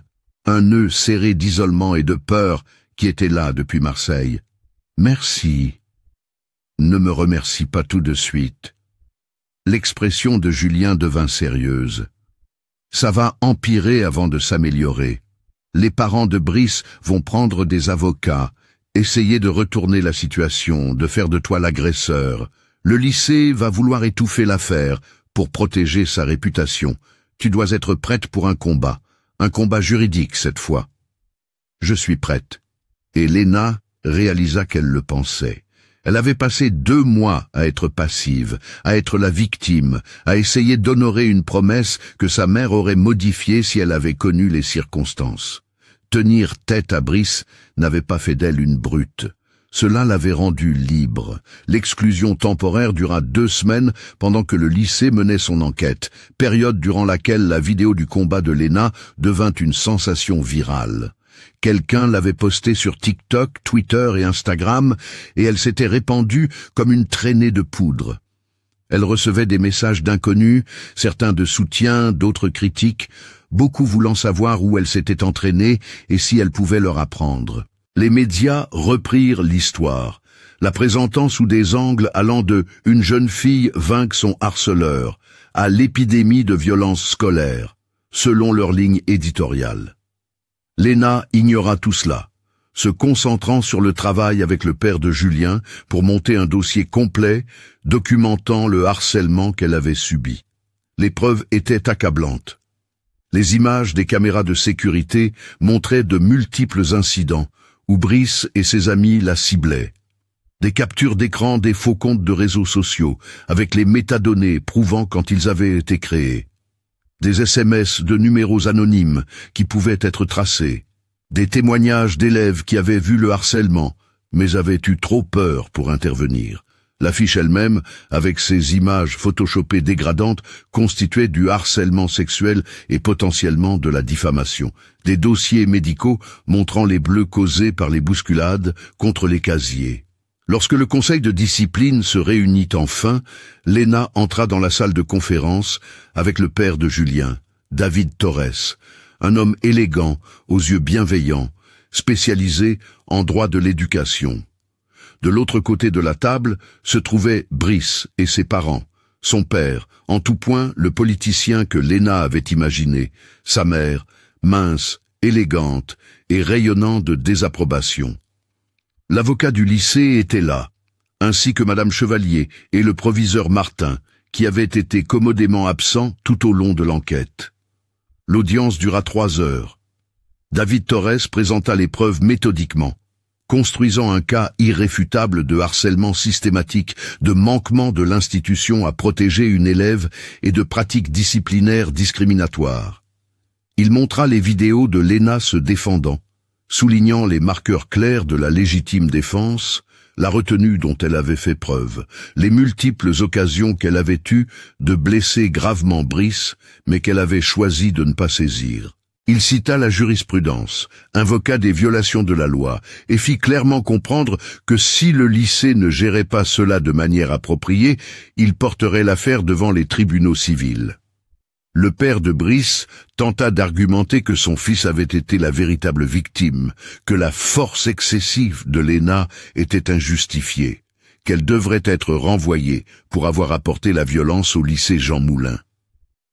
Mais les preuves étaient trop accablantes, et David Torres détruisit chaque argument avec la précision calme de quelqu'un qui avait passé des décennies dans les prétoires. Lorsque la mère de Brice tenta de suggérer que Léna avait en quelque sorte provoqué le harcèlement, David se contenta de passer la vidéo du panneau d'affichage avec ses images sexuellement explicites et demanda si elle suggérait que la réponse de son fils à une provocation perçue était appropriée. Le conseil de discipline statua en faveur de Léna. Brice fut exclu pour le reste du trimestre, obligé de suivre une thérapie et mis en probation pour sa dernière année. Clément, Marc et Théo reçurent des punitions similaires. Les faux comptes de réseaux sociaux furent effacés d'Internet. Le lycée mit en place de nouvelles politiques anti-harcèlement et une formation obligatoire pour le personnel sur les procédures d'intervention. Et l'exclusion de Léna fut retirée de son dossier, remplacée par une mention indiquant qu'elle avait agi en état de légitime défense. C'était ce qui se rapprochait le plus de la justice, et bien que cela n'effaça pas le traumatisme de ces 2 premiers mois, cela validait que ce qu'elle avait vécu était réel, injuste et non de sa faute. Quand Léna retourna au lycée Jean Moulin, après les 2 semaines d'exclusion, elle franchit les portes d'entrée avec Julien à ses côtés et la tête haute. L'atmosphère était complètement différente. Les élèves hochaient la tête en la croisant, certains offrant de discrets mots de soutien, d'autres reconnaissant simplement sa présence avec respect. Les couloirs qui avaient semblé être un parcours du combattant étaient maintenant navigables. Les professeurs qui avaient fait semblant de ne pas voir son harcèlement se démenaient maintenant pour prendre de ses nouvelles, pour s'assurer qu'elle avait ce dont elle avait besoin, coupable de leur inaction passée. Son premier cours était le français avec Madame Dubois, et quand Léna entra, la salle se tut. Puis, quelqu'un commença un applaudissement lent, non pas moqueur, mais reconnaissant sincèrement sa présence. D'autres se joignirent jusqu'à ce que toute la classe applaudisse, et Madame Dubois ne les arrêta pas. Quand les applaudissements cessèrent, Madame Dubois dit simplement « Bon retour parmi nous, Léna. Nous sommes heureux que tu sois là. » Le déjeuner était différent aussi. Léna s'assit avec Julien et ses amis à leur table habituelle, mais ils furent rejoints par d'autres élèves. Certains de ceux qui avaient été les victimes de Brice, d'autres qui voulaient simplement être près de quelqu'un qui avait tenu tête au système. La cantine avait toujours ses hiérarchies sociales, mais il y avait une nouvelle conscience, un sentiment que les choses pouvaient changer si les gens étaient prêts à riposter. Grace se pencha sur la table, son expression curieuse. « Alors, tu vas donner des cours d'autodéfense ou quelque chose comme ça? Parce que la moitié des filles du lycée veulent apprendre comment tu as fait ça. » « Je ne sais pas. » Léna considéra sérieusement la question. « Peut-être. Si je pouvais apprendre aux gens à se défendre sans devenir eux-mêmes des brutes, ça vaudrait la peine. Il y a une différence entre savoir se battre et être un bagarreur. » La voix de Julien était pensive. « Tu l'as prouvé, tu avais toutes les occasions de blesser sérieusement Brice, et tu as choisi de ne pas le faire. C'est ce que les gens retiennent le plus de la vidéo, pas que tu as gagné, mais que tu as fait preuve de clémence. » L'observation s'installa dans l'esprit de Léna comme la pièce d'un puzzle qui s'emboîte. C'était la leçon que sa mère avait essayé de lui enseigner, la sagesse que son père n'avait jamais apprise. Le pouvoir sans retenue est la tyrannie, la force sans compassion est la brutalité. Savoir comment blesser quelqu'un et choisir de ne pas le faire est la plus haute forme de force. Les semaines qui suivirent son retour établirent une nouvelle normalité. Brice revint après son exclusion, une personne différente, plus silencieux, plus prudent, évitant le contact visuel avec la plupart des gens et surtout avec Léna. Elle le voyait parfois dans le couloir, généralement seul maintenant que Clément et Marc gardèrent leur distance, et il semblait plus petit, diminué. Son trône au sommet de la hiérarchie sociale du lycée Jean Moulin avait été démantelé, et il apprenait ce que c'était que d'être juste un autre élève sans pouvoir ni protection. 3 semaines après son retour, Léna était à la bibliothèque, en train de travailler sur un exposé, quand Brice apparut à sa table. Elle se tendit automatiquement, son corps se préparant à la menace, mais il leva les mains en un geste apaisant et resta à une distance prudente. « Je peux te parler ?» Sa voix était incertaine, rien à voir avec l'arrogance qu'il avait affichée auparavant. Léna désigna la chaise en face d'elle, méfiante mais disposée à l'écouter. Julien était à la table voisine, assez proche pour intervenir si nécessaire, et la bibliothécaire surveillait depuis son bureau. Brice s'assit prudemment, comme s'il approchait un animal sauvage qui pourrait s'enfuir. « Je voulais m'excuser. » Les mots sortirent avec raideur, clairement répétés, mais il y avait quelque chose en dessous qui aurait pu être sincère. Pour tout. Le harcèlement, l'affiche, tout. Ce que j'ai fait était mal, et tu ne méritais rien de tout ça. Léna étudia son visage, cherchant l'angle, la manipulation, le piège. Mais ce qu'elle vit à la place, c'était de l'épuisement, de la honte, et quelque chose qui aurait pu être le début d'une prise de conscience. « Pourquoi as-tu fait ça ?» Elle garda sa voix neutre. « Honnêtement ?» Brice baissa les yeux sur ses mains. « Parce que je le pouvais. Parce que faire en sorte que les autres se sentent petits me faisait me sentir grand. Parce que mon père me met la pression pour le rugby, les notes, et pour que je sois parfait depuis que j'ai 10 ans, et me défouler sur quelqu'un d'autre était plus facile que de gérer mes propres problèmes. » Il fit une pause. « Et parce que quand j'ai vu que tu ne réagissais pas, que tu ne te défendais pas, j'ai pensé que tu étais faible. J'ai pensé que je pouvais faire tout ce que je voulais, et que tu te laisserais faire. »« Et maintenant ?» demanda Léna. « Maintenant, je sais que tu n'es pas faible. Tu es plus forte que moi, plus forte que n'importe qui que je connaisse. » Brice croisa brièvement son regard, puis le détourna. « Tu aurais pu me détruire ce jour-là à la cantine, m'envoyer à l'hôpital, et tu ne l'as pas fait. Tu as fait preuve de clémence. Je ne sais pas si j'aurais fait la même chose. C'est la différence entre nous. » La voix de Léna était calme. « Je ne veux pas détruire les gens. Je veux juste exister sans être détruite. Je comprends ça maintenant. » Brice se leva lentement. Je suis en thérapie. Mes parents m'obligent à y aller, mais honnêtement, je pense que j'en ai besoin. Mon psy dit que j'ai extériorisé le traumatisme de mes propres problèmes, que j'ai projeté, peu importe. Je ne sais pas si c'est vrai, mais j'essaie de comprendre. Il hésita. Je ne te demande pas de me pardonner. Je sais que je ne le mérite pas. Je voulais juste que tu saches que je suis désolé et que j'essaie d'être différent. Léna le considéra un long moment. C'était à ça que ressemblait la prise de responsabilité. Pas parfaite, pas facile, mais sincère. Je ne te pardonne pas. Pas encore. Peut-être jamais. Ce que tu as fait a causé de vrais dommages, et des excuses ne défont pas ça. Mais je crois que tu essaies de changer, et c'est un début. Ne retombe pas dans tes travers. Ne retombe pas dans tes anciens schémas. Sois vraiment meilleur. Je le serai. Brice hocha la tête. Ou j'essaierai, en tout cas. Il partit sans un autre mot, et Léna le regarda s'éloigner, ressentant des émotions complexes qu'elle ne pouvait pas tout à fait nommer. Le soulagement que le chapitre se referme, la satisfaction qu'il fasse face aux conséquences, et quelque chose qui aurait pu être de l'espoir que les gens puissent vraiment changer s'ils le choisissaient. Julien se déplaça à sa table, une fois Brice parti, se glissant sur la chaise en face d'elle. « Il a fallu du courage pour te parler comme ça. Il m'a fallu du courage pour ne pas le frapper. » Léna le dit sur un ton léger, mais ils savaient tous les deux qu'il y avait une part de vérité là-dessous. La tentation de s'en prendre à son bourreau, de lui faire ressentir ne serait-ce qu'une fraction de ce qu'il lui avait fait subir, avait été presque écrasante.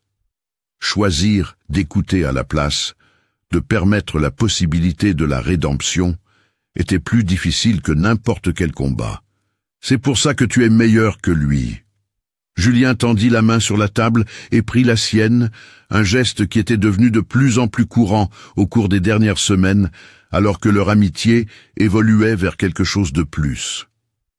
Tu comprends que lui faire du mal ne t'aurait pas fait te sentir mieux. Ça n'aurait fait que perpétuer le cycle. Ma mère t'aurait bien aimé. Léna serra sa main. Elle disait toujours que le monde avait besoin de plus de gens qui choisissent la gentillesse plutôt que la vengeance. Ta mère aurait été fière de toi. La voix de Julien était sérieuse.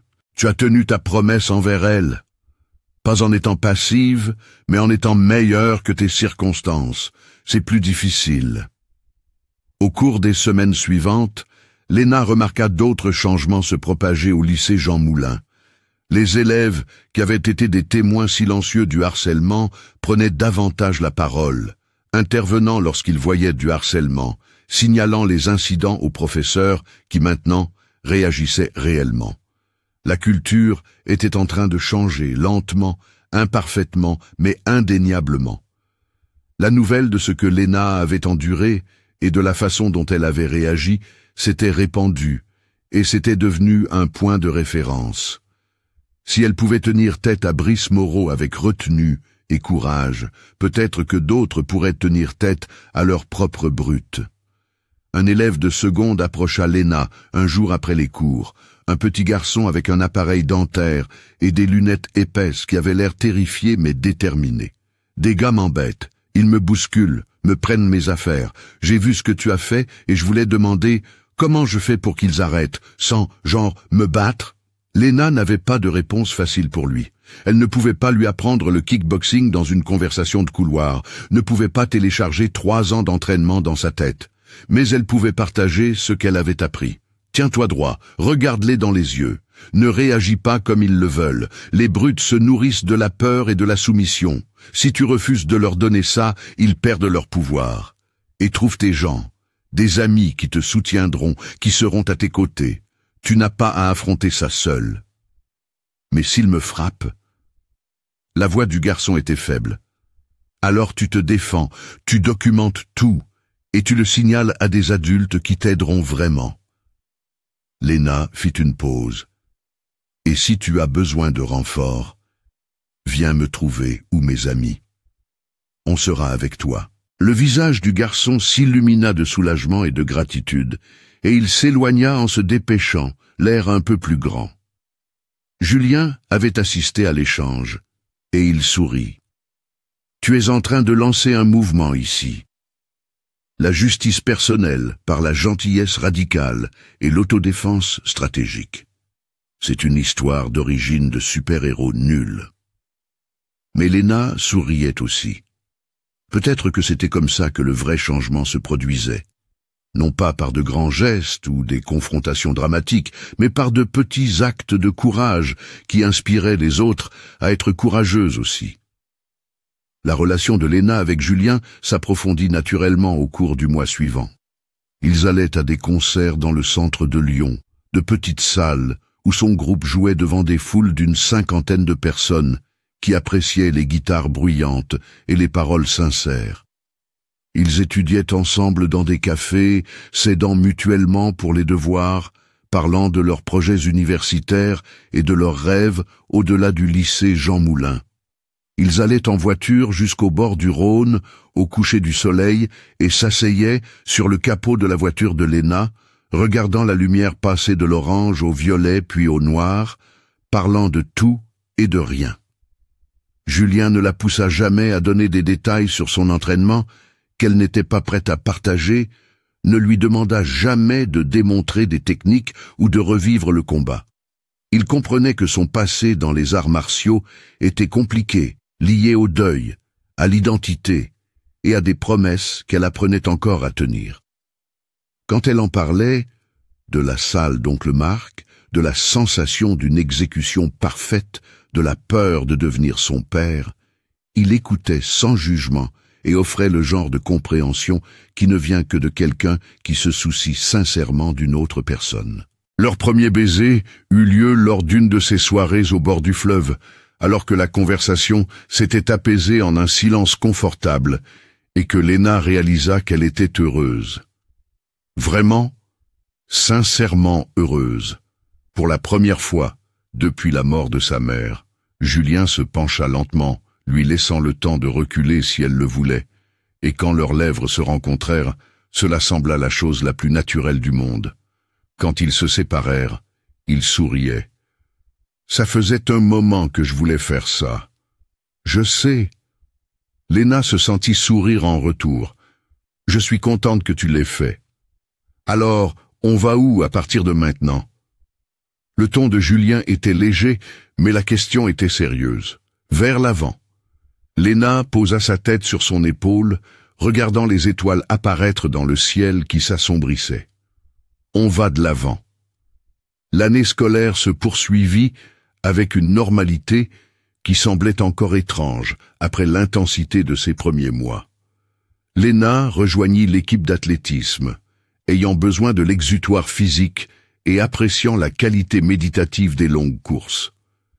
Elle lança un atelier d'autodéfense pour les élèves intéressés, enseignant des techniques de base et mettant l'accent sur la conscience et la désescalade plutôt que sur la violence. Elle se fit de vrais amis, des gens qui connaissaient son histoire et choisissaient de la fréquenter quand même, qui l'appréciaient pour plus que ce qu'elle avait fait à la cantine.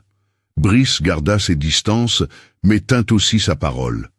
Il n'harcela personne, n'essaya pas de retrouver son ancien statut social, se contenta d'aller en cours et en thérapie et d'essayer de comprendre qui il était sans l'armure de l'arrogance et de l'agression. Clément et Marc avaient changé de lycée, incapables de supporter les conséquences sociales de leurs actes. Léo obtint son bac en avance et partit à l'université un semestre plus tôt, impatient de fuir Jean Moulin et de recommencer ailleurs, là où personne ne connaissait son histoire. Le dernier jour du semestre, Léna se retrouva à la cantine pendant le déjeuner, assise avec Julien et leurs amis, quand elle vit une scène se dérouler près de l'entrée. Un élève plus grand en poussait un plus petit, posture d'intimidation classique, attirant une foule. Sans réfléchir, Léna se leva et s'approcha. « Hé !» Sa voix portait une autorité qu'elle ne possédait pas 6 mois plus tôt. « Ça suffit. » L'élève plus grand se tourna, la reconnut, et sa posture agressive vacilla.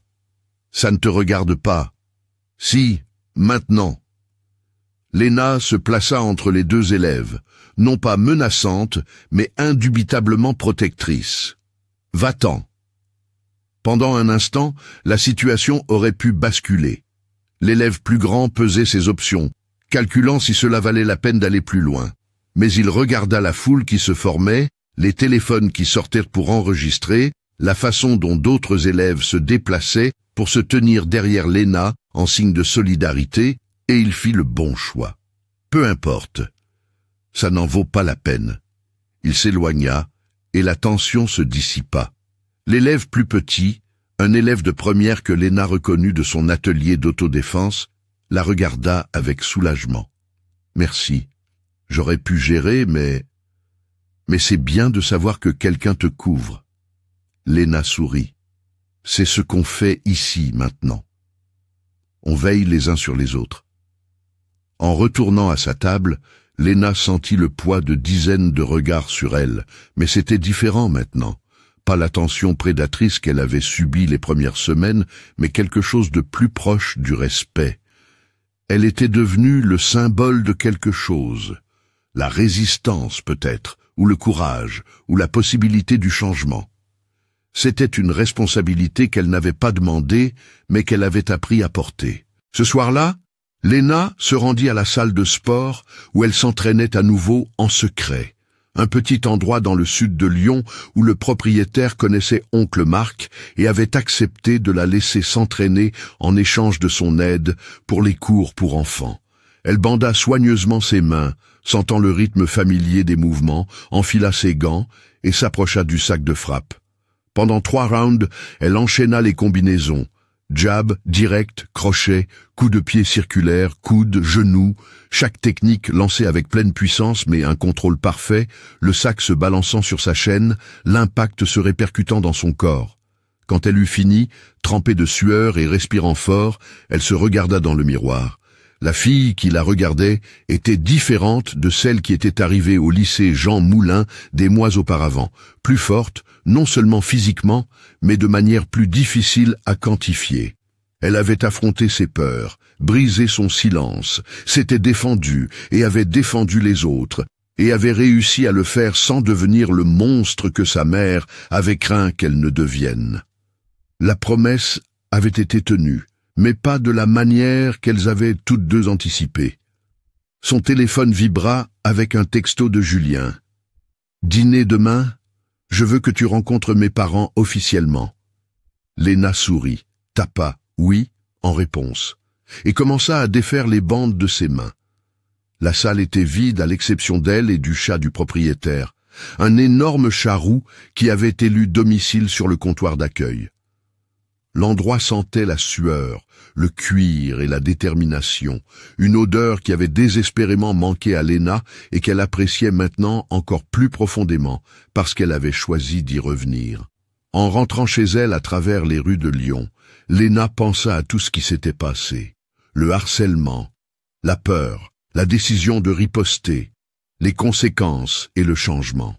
Les amitiés, la relation et le sentiment d'utilité qu'elle avait découvert. Elle pensa à Brice et à ses excuses hésitantes, aux petites victoires qui avaient suivi la grande confrontation, à la façon dont le courage d'une personne pouvait se propager et changer toute une culture. Surtout, elle pensa à sa mère. Léna avait tenu sa promesse, non pas en étant passive, non pas en acceptant les abus, mais en étant assez forte pour se défendre sans perdre son humanité dans le processus. Elle avait appris que la vraie force ne consistait pas à dominer les autres ou à prouver sa supériorité. Elle consistait à connaître son pouvoir et à choisir soigneusement comment l'utiliser. Elle consistait à se défendre sans rabaisser les autres. Elle consistait à briser les cycles plutôt qu'à les perpétuer. Le dernier mois d'école passa rapidement. Léna maintint ses notes, continua ses ateliers d'autodéfense, fit du cross-country et prépara ses dossiers pour l'université.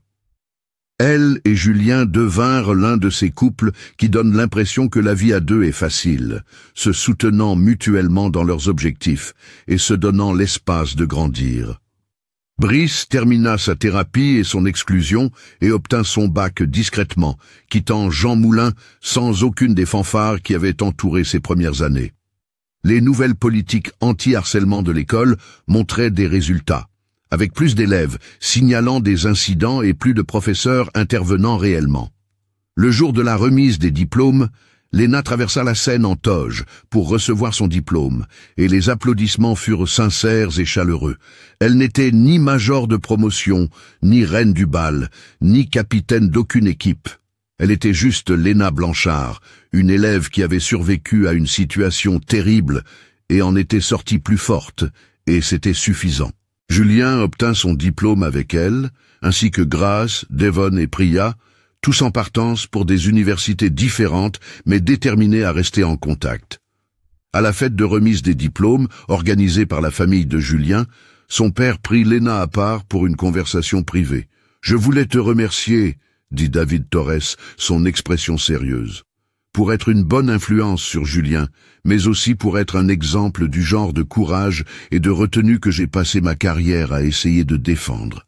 J'ai juste fait ce que je devais faire. » Léna se sentit mal à l'aise avec les éloges. Non. La voix de David était ferme. Tu as fait ce que tu as choisi de faire. Il y a une différence. Tu aurais pu faire bien pire à Brice ce jour-là. Tu aurais pu le blesser gravement et plaider la légitime défense. Et étant donné les circonstances, tu aurais probablement été innocenté. Mais tu ne l'as pas fait. Tu as choisi la clémence. Ce n'est pas de l'instinct. C'est du caractère. Les mots s'installèrent dans la poitrine de Léna, chaleureux et réconfortants, et elle réalisa qu'il avait raison. Chaque moment de ce combat avait été un choix. Ne pas mutiler, ne pas humilier au-delà du nécessaire, ne pas devenir le genre de personne qui utilise le pouvoir pour dominer les autres. Ces choix avaient été plus difficiles que la confrontation physique, et ils avaient compté davantage sur le long terme. L'été arriva avec sa promesse de jours de farniente et de nouveaux départs. Léna travailla à la salle de sport d'oncle Marc, qui avait ouvert une succursale à Lyon et avait besoin d'instructeurs expérimentés. Elle donna des cours pour enfants et adultes, mettant l'accent sur la discipline, le contrôle et l'importance d'utiliser les arts martiaux uniquement pour l'autodéfense. Elle continua de sortir avec Julien, leur relation s'approfondissant alors qu'ils planifiaient un avenir qui pourrait inclure des universités différentes, mais qui les inclurait certainement l'un l'autre, quelle que soit la forme que cela prendrait. Un soir de fin juillet, Léna reçut un message sur les réseaux sociaux de quelqu'un qu'elle ne connaissait pas. Le message était court. « J'ai vu ta vidéo du lycée Jean Moulin. Je me fais harceler dans mon école et je ne sais pas quoi faire. As-tu déjà regretté de t'être défendue ?» Léna fixa le message pendant un long moment, réfléchissant à la manière de répondre. Le regrettait-elle? Le combat avait eu des conséquences. L'exclusion, l'enquête, le stress pour tante Rosa, la façon dont certaines personnes la regardaient encore comme si elle était dangereuse. Mais il l'avait aussi libérée, lui avait permis de retrouver sa dignité, avait changé la culture du lycée Jean Moulin de manière qui résonnait encore. Plus important encore, il lui avait appris que la force et la clémence n'étaient pas des opposés. Elles étaient partenaires. Elle tapa sa réponse avec soin. « Je ne regrette pas de m'être défendue. Mais je suis contente de l'avoir fait sans perdre qui je suis. La vraie victoire n'a pas été de le mettre à terre. C'était de me relever ensuite et de choisir de ne pas devenir comme lui. Quoi que tu décides de faire, assure-toi de pouvoir vivre avec la personne que tu deviens dans le processus. » Elle appuya sur « Envoyer » et posa son téléphone, espérant que la personne qui recevrait le message comprendrait ce qu'elle essayait de dire. La violence n'était pas la réponse, mais accepter les abus non plus. Le chemin entre ces extrêmes était étroit et difficile à parcourir, mais c'était le seul chemin qui en valait la peine. 6 mois après la bagarre de la cantine, le premier jour de son premier semestre à l'université, Léna traversa le campus de l'université Lyon, avec son sac à dos, son passé soigneusement caché et sa sagesse durement acquise. Elle avait choisi le droit pénal comme spécialité, voulant travailler au sein du système pour aider d'autres personnes qui se sentaient impuissantes, être le genre de défenseur dont elle avait eu besoin pendant ces terribles semaines à Jean Moulin. Elle avait continué à s'entraîner, à enseigner, à honorer la mémoire de sa mère en étant forte sans être cruelle. En trouvant sa première salle de cours, Léna aperçut son reflet dans une fenêtre, grande et droite, la tête haute, les yeux tournés vers l'avant. Elle avait l'air confiante, capable, libre. La fille qui était arrivée au lycée Jean Moulin, en essayant de disparaître, avait appris à prendre sa place sans s'en excuser. La promesse qu'elle avait faite à sa mère avait évolué en quelque chose de plus nuancé. Non pas ne jamais se battre, mais se battre seulement lorsque c'est nécessaire et toujours avec retenue. Non pas être passive, mais être puissante sans être destructrice. Léna sourit à son reflet, pensant aux excuses de Brice, à l'élève de seconde qu'elle avait défendu et au message d'un inconnu demandant conseil. Elle pensa à Julien qui l'attendait après les cours, à l'atelier d'autodéfense qu'elle animerait le samedi, à l'avenir qui s'étendait devant elle avec des possibilités qu'elle était assez courageuse pour saisir. Elle avait appris la leçon la plus difficile, que la vraie force ne vient pas du pouvoir de détruire, mais de la sagesse de choisir la clémence, que se défendre ne nécessite pas de rabaisser les autres, que le courage d'une seule personne peut inspirer un changement qui se propage bien au-delà de l'impact initial, que briser les cycles de violence est plus difficile et plus important que de les perpétuer, que l'on peut être un combattant sans être une brute, puissant sans être cruel, fort sans être destructeur. Sa mère aurait été fière. Léna était enfin fière d'elle-même. Elle entra dans sa salle de classe, prit une place au milieu où elle pouvait tout voir, et se prépara à recommencer. Le passé était derrière elle, marqué par des cicatrices, des leçons et des victoires, grandes et petites.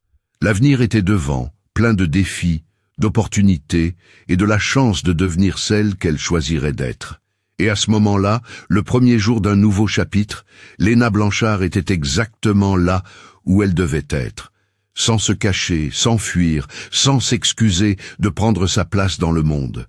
Juste exister, avec dignité, force et la connaissance durement acquise que parfois, la chose la plus courageuse que l'on puisse faire est de faire preuve de clémence envers ceux qui n'en ont montré aucune. Que parfois, le choix le plus fort est celui qui refuse la violence même quand la violence serait justifiée. Que parfois, la seule façon de gagner est d'être meilleur que ses circonstances, meilleur que son opposition, meilleur que le chemin le plus facile. Elle avait tenu sa promesse à sa mère, honoré la mémoire de son père en choisissant un chemin différent et s'était trouvée dans le processus. C'était suffisant. C'était tout.